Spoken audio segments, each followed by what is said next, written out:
Imagine the global tech industry is a skyscraper.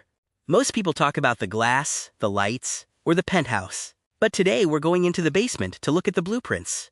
This is the semiconductor IP market, the DNA of everything you touch, from your smartphone to the AI that's probably watching this video right now. Welcome to HDIN Research.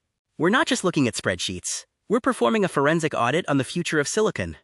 We've entered the golden era of AI, and honestly, it's a gold rush where the IP providers are the ones selling the shovels. Every time a company claims they have a new AI chip, they've likely licensed the brainpower from the firms on this list. From your smart fridge to the massive data centers cooling the planet, the demand for these silicon blueprints is exploding. If data is the new oil, IP is the refinery. But here's the kicker. Some of these companies look like bodybuilders with glass hearts. Look at this number, 62%. That's not a growth rate, that's a dependency trap. We found a hole in the pocket of some of these giants the size of a crater. If one specific region, let's say China, decides to change the locks, or if export laws tighten by just an inch, these multi-billion-dollar valuations could evaporate faster than a drop of water on a hot CPU. So we have to ask the multi-billion-dollar question, who is actually making money, and who is just burning investor cash to stay warm? In this high-stakes game of musical chairs, the music is about to stop. Let's look at the actual receipts. Here is the who's who of the silicon underworld. If this were a poker game, Rambus is the guy with the big stack and the poker face, while Adeia is, well, they're basically just happy to be invited to the table. Notice the gross margins. When you see 90%, that's not a business. That's a license to print money. But look at the bottom row. When your revenue is less than the price of a mid-sized SUV, you aren't a tech giant. You're a science project. How do these guys actually get paid? There are two ways. The work-for-hire, licensing, and the toll bridge, royalties. Rambus is the king of toll bridges. 77% of their money comes from royalties. That means they did the work years ago, and now they just sit back and collect a check every time a chip is sold. That's the dream, making money while you sleep. Now let's talk about the map. In the world of semiconductors, location, location, location isn't a real estate slogan. It's a survival strategy. Some companies have put all their eggs in one basket, the Asia-Pacific basket. In a world of decoupling, having 76% of your business in one sensitive region is like tightrope walking over a volcano during an earthquake. It's brave, but is it smart? This is my favorite chart. It's the Brain Power Efficiency Index. Everyone screams about how much they spend on R&D. But spending money is easy. Making it back is hard. Look at the gap. Rambus is turning their ideas into cash, like a high-speed printer. Meanwhile, at the other end, some companies are spending dollars to make pennies. It's like buying a Ferrari to deliver pizzas. It looks cool, but the math doesn't work. Let's look at the heavyweights, Rambus and Adeia.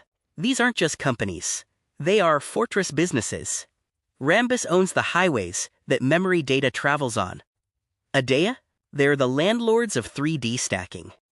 They don't just build chips, they own the patents that make the chips possible. If you want to build a modern AI server, you eventually have to pay the Adeia tax.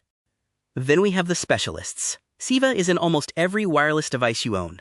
If it connects to Wi-Fi, Ceva probably gets a tiny slice of the pie. Arteris provides the spine, the communication network inside the chip.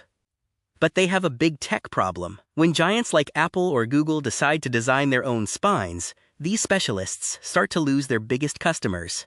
It's hard to sell a map to someone who's building their own GPS. Now we enter the danger zone.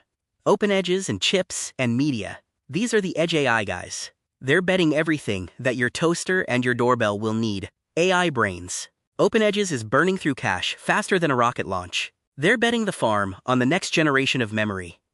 It's a hero or zero play. Let's talk about the science lab. Adeia. Their tech is fascinating, but their revenue is, well, it's basically zero. They've been in the lab for so long they've forgotten what a customer looks like. They are currently surviving on a single customer. If that customer sneezes, Adeia catches a terminal pneumonia. This is a don't try this at home stock for most investors. What's next? Chiplets. Instead of making one giant expensive chip, we're now making small Lego blocks and sticking them together. This is the new frontier. If you own the glue, which is the IP, you win the next decade. Standardizing how these blocks talk to each other is the biggest gold mine in silicon right now. Before you go, let's look at the check engine lights. We found some accounting weirdness. Unbilled receivables are spiking at Ceva. That's basically saying, we finished the work, but the check isn't even in the mail yet. And several others are only staying afloat because of government subsidies. If the politicians stop signing checks, these tech leaders are in big trouble. So what's the 2026 playbook? Expect the big guys to get bigger through acquisitions. The science projects will either be bought for pennies or disappear. The winners will be the ones who own the connective tissue of AI. The silicon landscape is fracturing, and you need to know which side of the crack you're standing on. If you're a fund manager, a tech scout, or just someone who hates losing money, you need the full data. Don't build your portfolio on R&D hype. Build it on silicon reality. Head over to HDINResearch.com to grab the full-page audit. Because in this industry, what you don't know won't just hurt you, it'll bankrupt you. See you in the next deep dive.